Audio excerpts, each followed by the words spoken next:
네, 여러분 먼저 기도하고 시작합시다. 하나님 아버지 감사합니다. 오늘 예수님과 함께하는 성공을 강렬히 사모하라는 제목으로 우리 영산교회 모든 특별한 시간 갖습니다.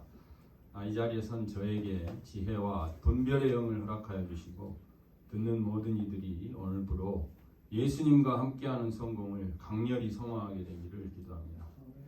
이 시간 온전히 성령 하나님께서 주재하여 주시옵길 바라오며 참된 성공으로 속한 공동체에 기여하는 크리스찬 리더들로 저희 모두를 이끄시길 예수님 이름으로 기도합니다. 아멘.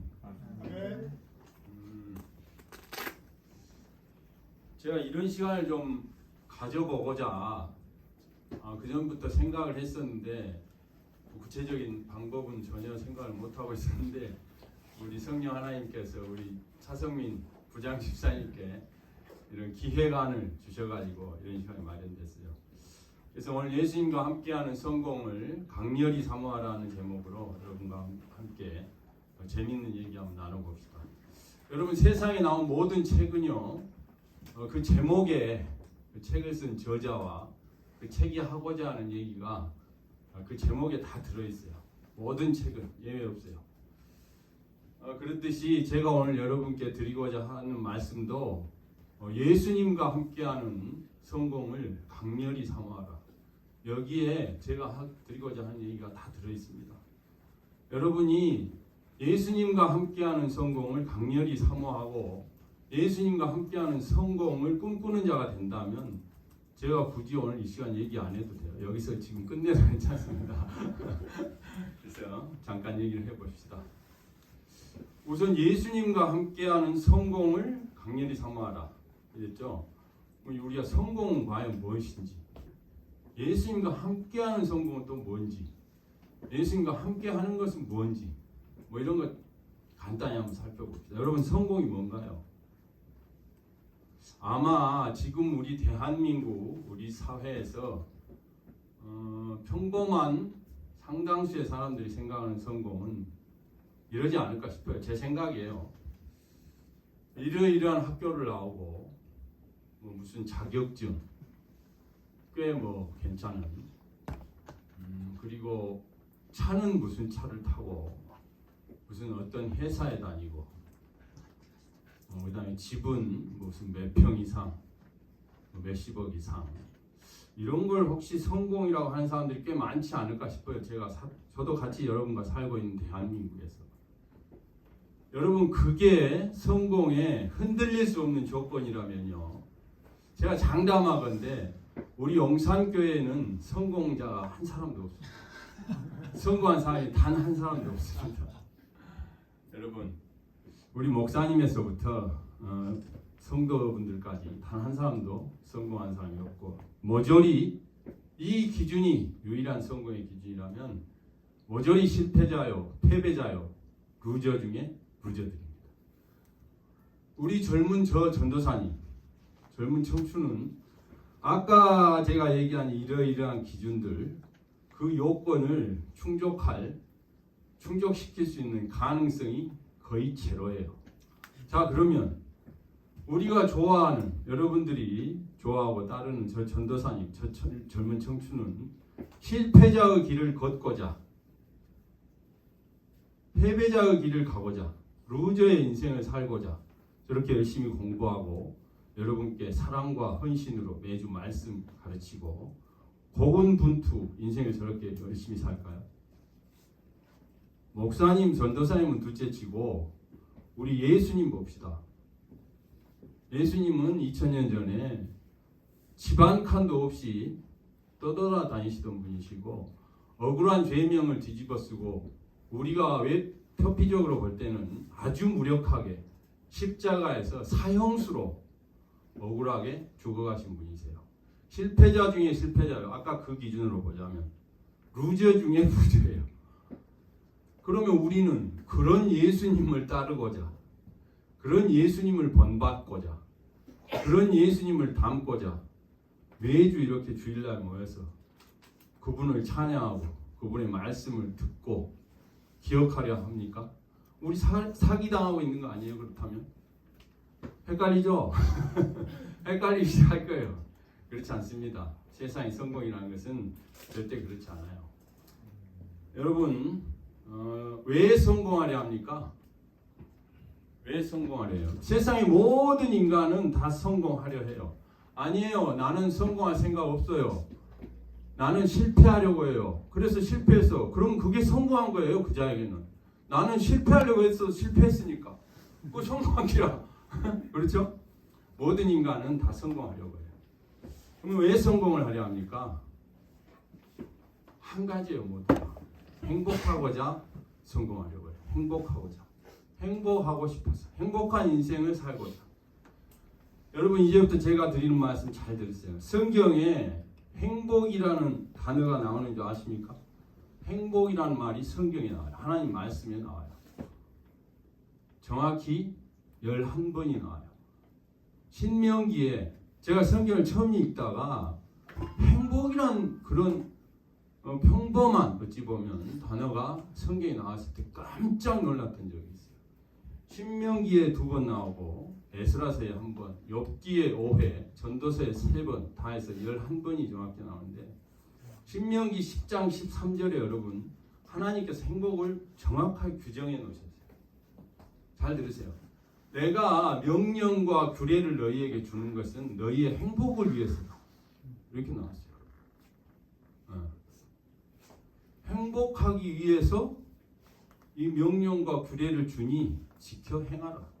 그다음에 33장 29절에는 이스라엘아 너는 행복한 사람이로다. 이렇게 되어 있어요.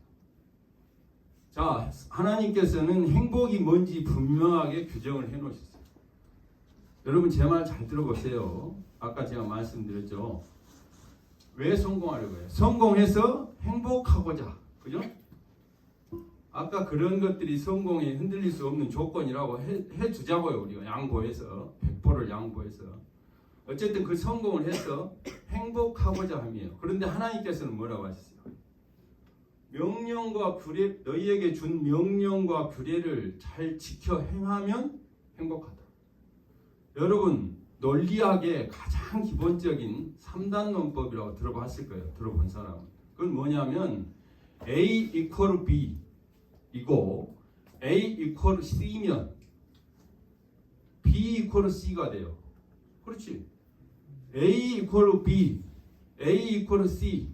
그럼 B는 C잖아. 네? 이게 3단 논법이에요. 논리학의 가장 기초예요. 봅시다 이제. 이 세상의 성공을 왜 해? 행복하고자 성공한다니까요. 근데 하나님께서는 내가 준 명령과 규례, 즉 성경 말씀이에요. 쉽게 얘기하자면 명령과 규례를 지키면 행복해. 행복, 성공, 말씀과 규례를 지켜 행함. 그럼 어떻게 돼요? 아까 3단 논법이가 성공 이코르 명령과 규례를 지켜 행함이죠. 그렇게 되는 거죠. 논리적으로.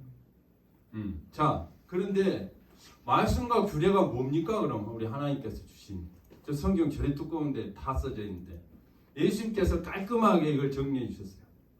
마가복음 12장에 그리고 누가복음 10장에 예수님께서 깔끔하게 정리해 주셨어요. 저 두꺼운 거. 마가복음 12장에 서기관이 하나님의 그 수많은 율법과 계명, 명령과 규례 중에 가장 첫째가 하는 계명이 무엇입니까? 여기서 가장 첫째가 하는 것은 first가 아니고 가장 중요한, 가장 으뜸가는 계명이 뭡니까? 이렇게 물어본 거예요. 서기관이. 그리고 누가복음 12장에서는 율법교사가 다소 불순한 의도로 예수님을 시험하고자 으뜸가는 계명이 뭐냐 이렇게 물었다고 나와요. 성경에 보면. 예수님께서 깔끔하게 답을 해주세요. 하나님 사랑, 이웃 사랑이다. 이렇게 얘기를 해주셨어요. 하나님 사랑, 이웃 사랑. 그리고 여러분 하나님 사랑, 이웃 사랑은 분리되어 있는 게 아니에요. 이건 원 패키지로 같은 얘기예요. 왜냐하면 요한 1서에 4장 20절, 21절에 보면 요한 1서에 요한 사도가 쓴 책 중에 요한 1서라는 책이 있어요. 4장 20절, 21절에 보면 하나님을 사랑한다면서 형제는 이웃을 얘기하는 거예요. 형제를 사랑하지 않는 자는 거짓말하는 자라고 나와 있어요. 눈에 보이는 형제를 사랑하지 않으면서 눈에 보이지 않는 하나님을 사랑할 수가 없다. 이 계명을 우리가 주께 받았으니 하나님을 사랑하는 자는 또한 곧 그 형제를 사랑할지니라 이렇게 되어 있어요. 하나님을 사랑하는 자는 형제를 사랑하게 되어 있다는 거예요. 아무튼 예수님께서 그 하나님 사랑, 이웃 사랑을 하나님의 명령과 규례의 총체적 두 가지로 말씀해 주셔서 깔끔하게. 자, 그러면 뭐가 돼요, 여러분? 아까 제가 3단론법 얘기했듯이 성공을 왜 하려요? 행복하고자. 근데 하나님은 행복을 뭐라고 그랬어요? 내 명령과 규례를 지키면 행복하다. 그러니까 성공 이코르 하나님의 명령과 규례를 지킴이라고 돼 있고, 하나님의 명령과 규례의 총체적 개념을 아까 예수님께서 깔끔하게 하나님 사랑, 이웃 사랑이라고 하셨죠. 그러면 이 세상의 지금 성공과 우리 예수님과 하나님이 말씀하신 성공은 같기도 하고 다를 수도 있어요. 이것도 헷갈리죠, 살짝. 이걸 설명을 해드릴게요. 그리고 다음에는 예수님과 함께라는 것에 대해서 좀 더 알아봅시다. 지금 이제 기초를 쌓는 시간이니까. 영어로는 with Jesus 혹은 union Christ라고 해요. 예수님과 함께 with Jesus, union Christ, 예수 연합 union Christ라고 하는데, 이것도 사실 아까 제가 잠깐 말씀드린 거에 다 나와 있는데 설명을 해드리는 거예요. 여러분, 누가 누구와 함께 한다는 것은 되게 뭘 의미하는지 한번 생각해 볼까요? 나는 저 사람과 함께하는 사람이야. 일생을 내가 저 사람과 함께할 거야. 쟤는 나랑 함께하는 사람 맞아. 내 인생을 함께하는 사람 맞아. 이런 건 어떤 뜻을 함의하고 있나요? 그 사람을 일단 가장 잘 안다는 얘기가 포함되어 있어요.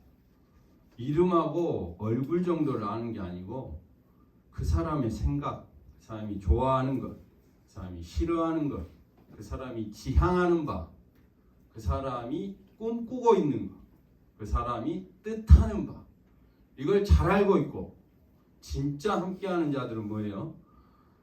이 사람과 이걸 나도 함께 해서 목숨도 아깝지 않게, 목숨을 버려도 좋으니 이 자와 함께하겠다. 이거를 함께한 자라고 그래요. 한자로 뭐라고 그래요? 두 글자로 동지라고 그래요. 동지. 우동지는 나에게 박동지. 동지 중에 여러분, 인간 세상의 동지 중에 가장 강력하게 결합되어 있는 동지는 혁명동지입니다. 여러분, 세계사에, 우리 한국사에도 혁명이 몇 차례 있었어요. 가장 강력한 연대와 결속으로 묶여진 동지적 관계들은 혁명동지예요. 혁명이 실패하면 어찌 돼요? 다 같이 죽어요. 혁명이 성공하면 한 국가를 손에 거머쥐는 거예요. 그걸 혁명동지라고 합니다. 자, 그러면 예수 연합의 삶, 예수님과 함께하는 삶, 짐작이 되죠? 그럼 예수님의 뜻을 가장 잘 알아야 될 거 아니에요, 우리가. 예수님과 동지가 되려면, 형제가 되려면. 그 뜻이 어디에 있어요? 하나님, 저에게 예수님의 뜻을 좀 알려주세요. 이러면 예수님의 뜻을 알려주십니까? 가끔 그런다는 사람들이 있어요. 병원에 가봐야 돼요. 그 사람들. 성경에 다 하나님의 뜻, 예수님의 뜻이 구약 39권과 신약 27권에 다 말씀해 놓으셨어요. 그래서 우리가 성경 말씀을 잘 읽고 외우고 듣고, 매주 우리 전도사님께서 여러분에게 이 성경 말씀은 이런 뜻이에요 하고 설명해 주잖아요. 쉽게 얘기하면 학원에 와서 수강하듯이 그런 거예요. 자, 그런데 여러분 성경 읽어보셨을 거예요, 다들. 성경 어렵습니다. 성경 어렵습니다. 왜 어려울까요? 성경 외국어라 어려워요. 외국어예요 성경. 한글로 써졌는데 왜 외국어라 하지?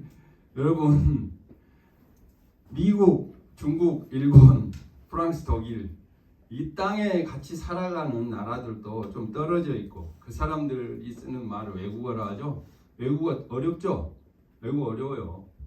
근데 성경은 이 땅도 아니고 저 하늘나라 말이에요. 하늘나라 말. 하늘아버지께서 우리에게 주신 말이에요. 외국도 이만저만한 외국이 아니에요. 이거는. 제가 고등학교 다닐 때 전국의 모든 대학을 들어가고자 입시 공부를 준비하는 모든 수험생들이 갖고 있던 책이 두 권이 있어요. 한 가지는 두 분 다 돌아가셨는데 홍성대 선생이 지으신 수학의 정석이라는 책과 또 한 권은 송성문 선생이 지으신 성문종합영어라는 책이 있었어요.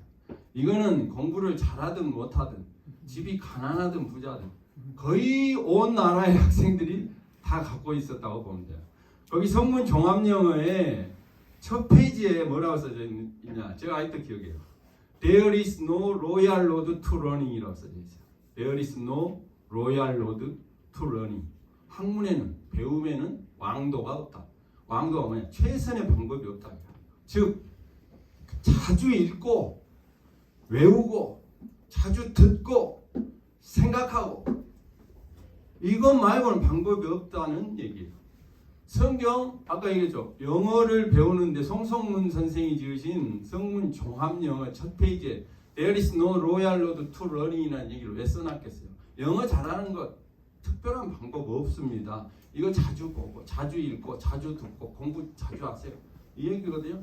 성경 자 하늘나라 외국도 이만저만한 외국이 아닌 하늘나라의 말씀을 우리가 잘 알고 듣고 예수님의 뜻을 알아서 살아가려면 어떻게 돼요? 자주 읽어야 돼. 자주 생각해야 돼요. 좋아하는 문구, 도전이 되는 문구, 감동받은 문구가 있으면 외우고 매주 주일날 나와서 친절하고 상세하고 사랑스럽게 여러분을 가르쳐 주시는 전도사님 말씀 잘 듣고 목사님 말씀 잘 듣고 이게 성경 속에서 하나님의 뜻을 파악하는 가장 최선의 방법이 되는 거예요. 아시겠죠?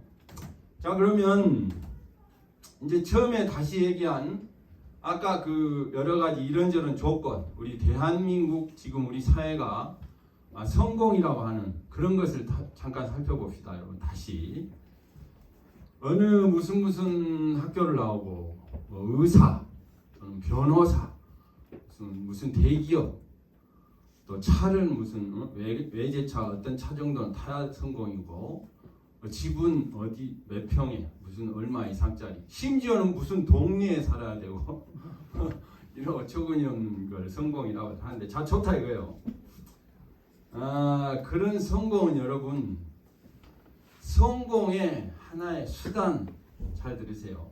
혹은 성공의 현상들의 일부일 뿐이에요. 다시 얘기해 드릴게. 성공은 아까 뭐라고 하셨어요? 하나님이 내 명령과 규례를 잘 지켜 행함이 성공이라고 분명히 하세요. 그러면 행복하다. 너희 행복을 위해서 내가 명령과 규례를 줬으니까. 근데 그 명령과 규례를 압축하면 뭐라고 그랬어요? 하나님 사랑, 이웃 사랑. 자 봅시다. 아까 얘기한 돈, 좋은 자격증, 무슨 학력, 학교 출신, 그 차도 좋고 집도 어마어마한 집에 살고 이런데 이걸 성공이라고 글쎄 우리가 쳐봅시다. 그런데 하나님이 말씀하신 하나님 사랑, 이웃 사랑이 전혀 이 사람에게서는 발견되지 않아요. 이 사람의 삶 속에, 일생에. 이 사람 성공한 사람 아닙니다. 맞죠? 하나님이 성공은 하나님 사랑, 이웃 사랑이 성공이라고 해놓으셨잖아요. 그래서 하나님 사랑, 이웃 사랑을 해야 행복하다고 하셨잖아요. 근데 돈과 권력과 자리와 명함과 의리의리한 차와 집을 갖고 있는데 하나님 사랑, 이웃 사랑이 전혀 안 돼요. 이 사람은 성공한 사람이 아닌 거예요. 세상이, 우리가 살아가고 있는 이 잠깐의 세상이 성공이라고 합의해 놓았을 뿐이에요. 그럼 세상이 합의해 놓은 거는 우리는 믿으면 안 된가요? 믿으면 안 되는 게 아니고 옳지 않다고 이미 얘기해 놓으셨어요. 요한일서 5장 19절에 보면 하나님께서도 뭐라고 해 놓으셨냐면 우리 그리스도인들을 얘기하는 거예요. 우리는 하나님께 속하였고 세상은 악한 자에 속했다고 말씀해주셨어요. 요한일서 5장 19절. 자, 세상은 악령에 속해 있다 이거예요. 이 세상 에덴 이후에 에덴 동산에서 아담과 하와가 선악과를 따먹음으로써 죄를 범함으로써 쫓겨나버린 이후에 그래서 살게 된 이 세상은 악령, 악한 영이 사로잡고 있는 세상이라고 하나님이 이미 규정을 해놓으셨어요. 그 악한 영이 규정을 해놓고 장악하고 있는 세상이 잠깐에 우리가 살다가는 이 세상이 성공이라고 혹은 밸류, 가치, 값어치라고 그들끼리 합의해 놓은 것을 그저 내가 확보하는 걸 성공이라고 한다면 그건 성공이 아니라 이거예요. 그거를 갖고서 하나님 사랑, 이웃 사랑을 해내는 자가 성공이라니까요. 하나님이 그렇게 말씀하셨으니까. 자, 그러면 아까 얘기한 세상의 그 성공 기본 여러 가지 요건들, 조건들 그거를 거기까지는 다 충족을 못 시켜도 그러니까 무슨 학교를 나는 나오지도 않았고 무슨 그 정도의 명함이나 자격증도 없고 무슨 차도 나는 없고 뭐 몇십 평 몇십억짜리 이상 무슨 동네에도 살지 않아. 그런데 하나님을 사랑하고 이웃을 사랑하는 삶을 살아가고 있어요. 이 자는 뭔가요? 성공한 사람이에요. 맞죠? 하나님이 행복을 위해서 말씀과 규례를, 명령과 규례를 지키라. 그 명령과 규례를 지킴은 예수님께서 하나님 사랑, 이웃 사랑이다. 이게 성공이다고 아까 제가 3단노법에서 얘기해 드렸잖아요.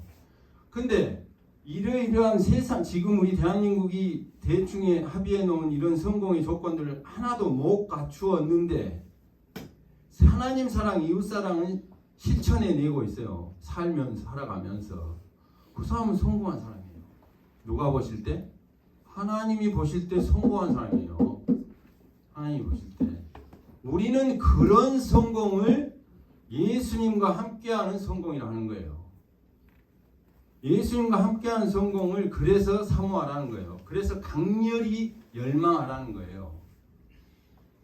이 사랑을 해내는 사람들은 그러니까 그 돈과 권력과 여러 가지 좋은 조건들을 가지고 하나님 사랑, 이웃 사랑을 해내면 어떻게 됩니까?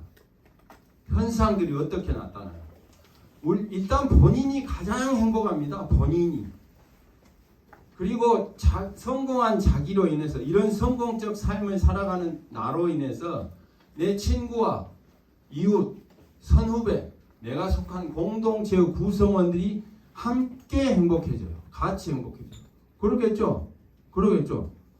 그런데 예수님과 함께하지 않는 성공은 징후가 어떻게 나타나요? 현상들이.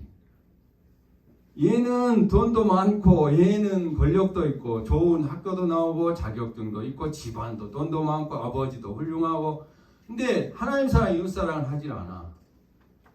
자신의 쾌락을 위해서 이걸 다 써. 여러분 이런 성공을 하면 징후가 어떻게 나타나요? 현상들이. 일단 주변 사람들이 굉장히 배 아파합니다. 주변 사람들이 굉장히 배 아파요. 본인도 일시적 쾌락에는 만족감이 순간적으로는 있을지 몰라도 연말 연시에 혼자 방에 틀어박혀 앉아 있으면 이 허무함과 허망함에 예외 없이 치를 떱니다, 여러분. 그리고 주변 사람들이 절대 이 사람을 이웃으로 생각하지 않아줘요. 네. 절대적 고립, 절대적 고립 속에 살아가요. 그러니까 항상 돈을 흔들어대고 자기가 어디 학교 출신이고 자기가 무슨 자리에 있고 이런 걸 항상 과시해야 되는 거예요. 절대적 고립에서 잠시 벗어나기 위해서. 여러분 잘 주변에 그런 사람들 봤을 거예요 아마. 응? 그러니까 예수님과 함께 하는 성공은 항상 나와 내 친구와 내 가족과 내 이웃과 내 공동체 구성원들이 다 함께 기뻐해주고 함께 행복해져요. 예수님과 함께하는 성공. 예수님과 함께하지 않는 성공, without Jesus의 성공은 갈수록 고립되어가고 갈수록 삭막해지고 결국 예외 없이 범죄하게 됩니다. 최근에 수능 만점자가 의과대학생이 자기 사랑하는 애인을 흉기로 잔인하게 살인한 사건이 있었어요. 이 조건을 거의 다 갖출 가능성이 큰 사람이에요. 그 사람. 근데 왜 자기가 사랑하는 사람을 잔인하게 죽여요? 또 최근에 어떤 사건이 있었어요. 자기 아버지는 수십 년 국회의원을 했고 장관급 자리에 있었고 집에 돈도 엄청나고 자기는 미국에 가서 유학을 해서 거기서 변호사 자격증을 따고 우리나라의 제일 큰 가장 영향력이 있는 김현장이라는 로펌 법무법인의 소속 변호사예요. 사랑하는 자기 자녀를 낳아준 자기 부인을 몽둥이로 때려 죽였어요. 둔기로. 이게 예수님과 함께하지 않는 세상이 얘기하는 성공의 전형적 증상들이에요. 여러분, 극단적인 증상이지만 대부분 여기에서 크게 벗어나질 않아요. 예수님과 함께하는 성공을 해야 나도 행복하고 나를 가장 걱정해 주시는 우리 엄마 아빠도 행복하시고 나와 가장 가까운 친구도 행복하고 선배 후배도 행복하고 내가 속한 공동체, 학교, 교회, 학원, 대한민국에 함께 살아가는 사람들이 다 행복해질 수 있는 거예요. 제가 오늘 여러분에게 예수님과 함께하는 성공을 강렬히 삼아라 이 얘기를 그래서 해드린 거예요. 여러분 진짜 성공을 해야죠. 짝퉁 성공을 해서야 되겠습니까? 진짜 성공해야지. 그리고 진짜 행복해야죠. 진짜 행복한 척 하고 살아서야 되겠어요. 그래서 여러분에게 제가 이런 시간에 이런 말씀을 드린 거예요. 자, 이제 시간이 한 얼마 안 남았는데 예수님과 성공 함께해서 가장 대박난 케이스를 말씀드릴게요. 예수님과 함께해서 이거는 뭐 게임도 안 되는 성공을 한 케이스를 말씀드릴게요. 미국입니다. 미국. 아메리카. 여러분 미국은 1492년에 콜럼버스라는 사람이 신대륙을 발견했다고 여러분 다 알고 있죠. 아참 미국의 그 네이티브 그 원주민들을 뭐라고요? 인디안이라 인디안. 왜 인디안이라? 아메리칸인데. 콜럼버스는 발견한 신대륙이 인디아, 영어로 인디아가 인도예요. 인도. 거가 인도인 줄 알았던 거예요. 금을 찾으러 인도를 가던 중이었어요. 콜럼버스는. 그래서 거기 사는 원주민들을 인디아, 거기다가 N을 붙이면 사람 형용사가 되죠. 인디안이라고 이름을 붙인 거예요. 아메리카 사람 아메리칸 이러잖아요. 그렇듯이 인디아, 인도인 줄 안 거예요. 콜럼버스는. 이건 그냥 재미로 제가 말씀드린 거고. 여러분 미국이라는 나라는 영국의 식민지였어요. 영국의 식민지였다고. 미국의 건국 대통령이 조지 워싱턴이라는 사람은 영국 육군사관학교를 나와서 영국군 장교였어요. 우리나라로 얘기하면 일본군 장교였다. 그 사람이 영국하고 독립전쟁을 해가지고 8년 동안 독립전쟁을 해서 미국을 건국하고 초대 대통령에 취임하신 분이 조지 워싱턴인데 1620년에 메이플라워라는 배를 타고 영국에서 또 유럽의 일부 국가에서 난민들이에요. 난민이 뭐예요 여러분? 피난민 피난민, 도망 나온 사람들이에요. 살기가 어려워서 그 나라에서. 그래서 그 중에 102명 중에 35명이 우리 같은 크리스찬이었어요. 그 사람들이 영국에서 배 타고 쭉 오면은 지도를 보면 알겠지만 미국 북동부에 닿아요. 미국 북동부 지역에. 그래서 그 북동부 지역을 지금도 뭐라고 불러요? 뉴 잉글랜드라고 부르는 거예요. 그래서 새로운 영국이다. 우리가 영국에서 도망 나와서 정착한 이곳이 새로운 영국이야. 그래서 뉴 잉글랜드라고 부르는 거예요. 그 지역을.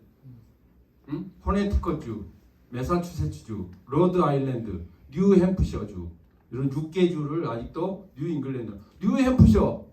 영국에도 햄프셔가 있잖아요. 그래서 뉴 햄프셔라는 거예요. 여러분 잘 아는 뉴욕.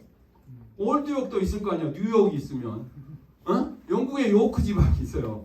아마 그 사람들이 와서 뉴욕에 정착해서 뉴욕이라고 이름을 짓지 않았는가. 하여튼 그건 제 짐작인데. 하여튼 그런데 그 사람들이 1620년에 와가지고 거의 얼어 죽고 굶어 죽고 신대륙의 풍토병에 죽고 거의 죽습니다. 그런데 그 사람들은 그 참혹한 환경 속에서도 빼놓지 않던 게 있어요. 예배입니다. 하나님께 항상 예배를 했어요. 그리고 항상 하나님의 은혜를 갈망했어요. 여러분 미국 독립기념일이 언제예요? 1776년 7월 4일 날 필라델피아라는 곳에서 독립선언을 하거든요. 그 뒤로 8년 후에 1884년에 결국은 법적인 독립국의 지위를 갖는데 76년 7월 4일인데 독립은 1776년 7월 4일인데 아까 1620년에 메이플라워를 타고 넘어와서 이 사람들이 최초로 영국의 여전한 식민지 치하였는데 자치회 같은 데서 법을 하나 만듭니다. 잘 기억하세요, 여러분. 그 법의 이름이 뭔지 압니까? Old Deluder Satan Act. 오래된 사기꾼, 사탄, 세이튼, 사탄을 때려잡는 법. 기가 막힌 사람들입니다. 왜? 거기에 법 전문에 뭐라고 되어 있냐? 항상 사탄 마귀는 하나님의 말씀으로부터 우리를 멀어지게 한다. 이 오래된 사기꾼인 사탄은 우리를 성경 말씀을 못 보게 하는 악령이다. 그래서 이 법을 만들어서 어떻게 하자는 거냐? 한 부락의 한 마을에 50가구 이상이 되면 교육세를 내서 선생님들을 세우고 그 선생님들이 나중에 우리 미국을 이끌어 나갈 우리 아이들에게 글자를 가르치게 하자. 교육. 그래서 교육세야. 근데 왜 글자를 가르치지? 그냥 글자를 알아야 되니까? 아니에요. 이 사람들은. 성경을 읽어야 되니까. 성경을 읽히기 위해서 글자를 가르쳐요. 그래야 바른 성공을 할 수 있다. 우리 아이들이 나중 우리 국가가 결국 우리가 예수님과 함께하는 바른 성공을 하기 위해서 성경을 읽어야 된다. 그래서 처음으로 세계에서 최초로 나온 영어 알파벳 교습서가 있어요. 역시 당시엔 미국이 독립하기 전이니까 뉴 잉글랜드 프리머예요. 그 책의 제목이 뉴 잉글랜드 프리머. A를 가르치는데 뭐라고 가르치냐? 아담이 죄를 지어서 우리 모두는 죄인이 됐다. B. 바이블 마인드. 성경적 생각으로, 성경적 세계관으로, 성경적 가치관으로 살아야 heaven to find. 천국을 발견할 수 있다. 천국을 우리가 살 수 있다. C. Christ. 예수 그리스도께서 우리를 위하여 십자가에 못 박혀 죽으심으로 우리가 죄를 용서받았다.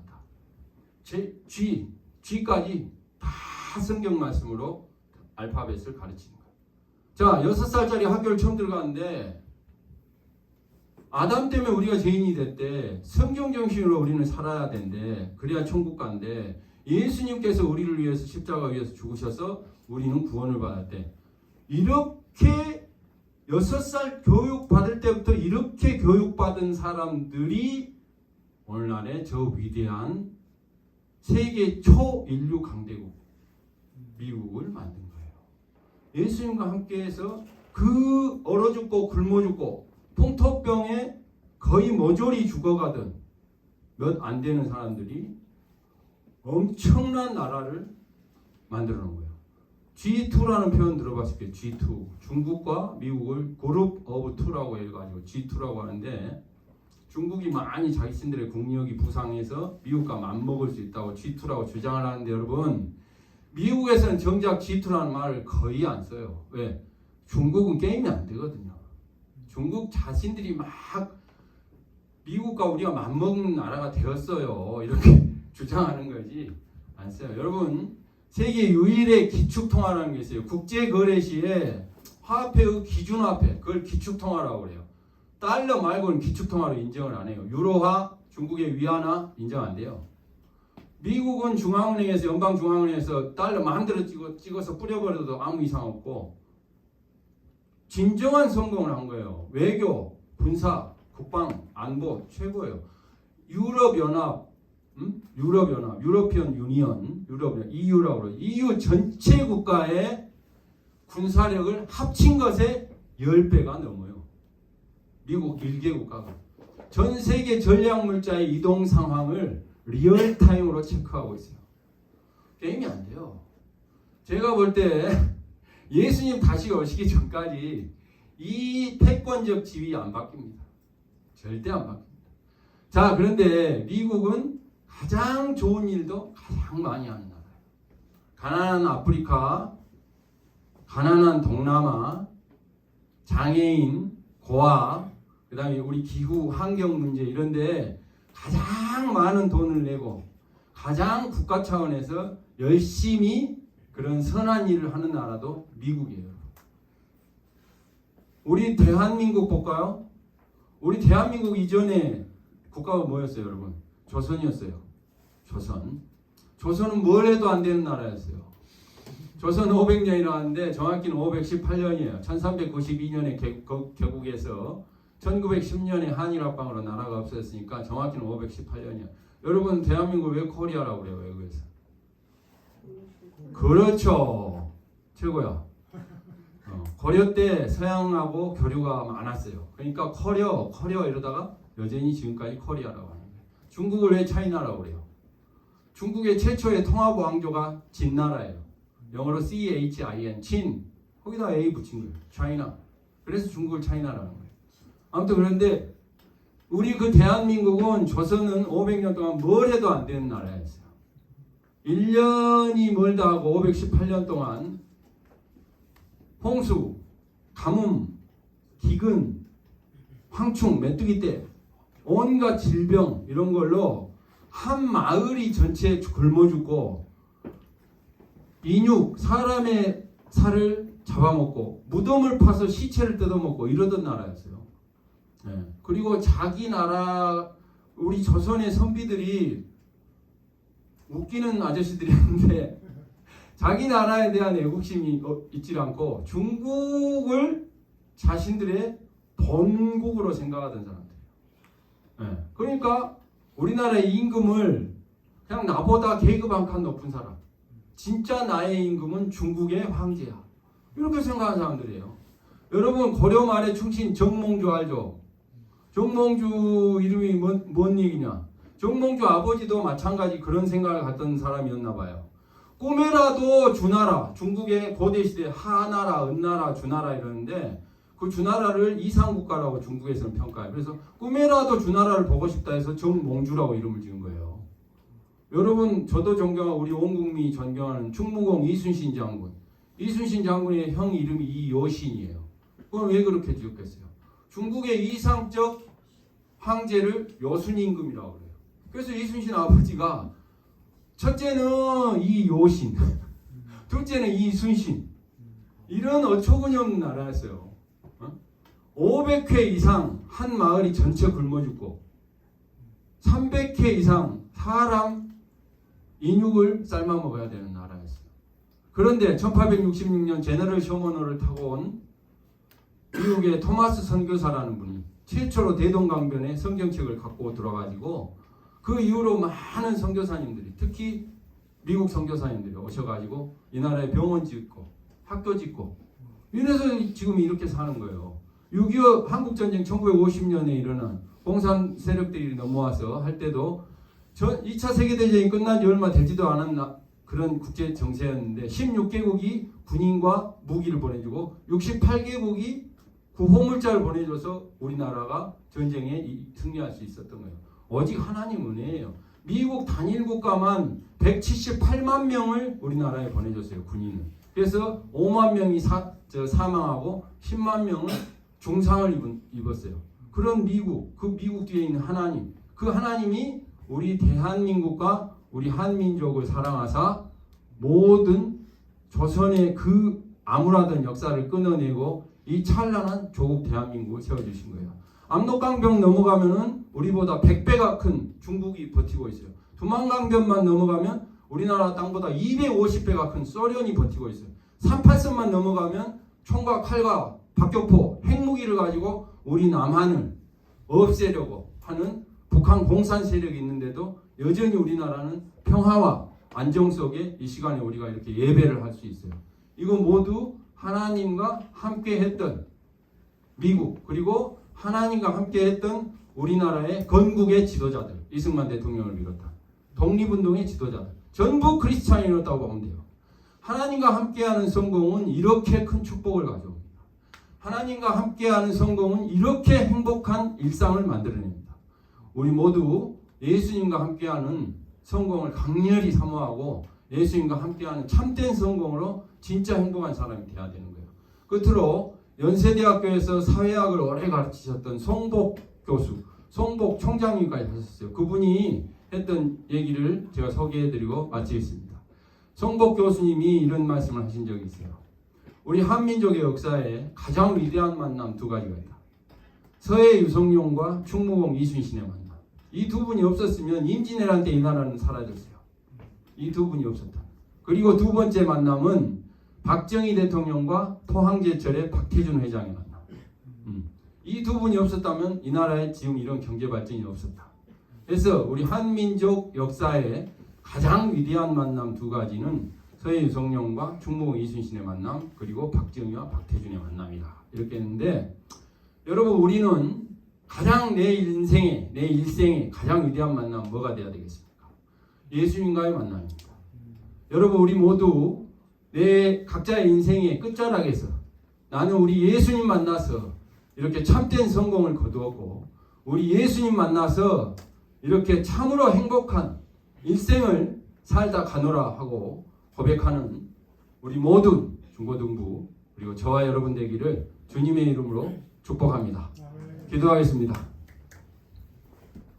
하나님 아버지, 예수님과 함께하는 성공을 강렬히 사모하라는 제목으로 특별한 시간 갖게 하심에 감사드립니다. 우리 중고등부 모든 구성원들이 하나님께서 나를 지금 이 시대 이곳에 보내신 분명한 이유와 목적을 깨닫고 예수님 함께하는 성공을 통해 우리 대한민국과 한민족이 지상에서 하나님 가장 기뻐하시는 나라와 민족 되게 하는데 크게 이바지하는 인물들로 성장해 나가길 기도드립니다. 비파야 수고마 낄지어다 내가 새벽을 깨우리로다 외친 다윗의 고백처럼 우리 중고등부 아이들이 이 민족의 새벽을 깨우는 그리스도 군대의 선봉장들 되게 하여 주시옵소서. 친구와 이웃의 머리를 밟고서라도 나만 성공하면 된다는 일그러진 엘리트가 아닌 친구와 이웃을 함께 성공으로 이끄는 이 시대의 진정한 크리스천 리더들로 자라나길 바라오며 내가 가장 좋아하는 것이 아닌 내게 가장 좋은 것으로 언제나 응답하여 주시는 예수님 이름으로 기도드립니다. 아멘. 하나님께 영광을 받고 올려드립니다.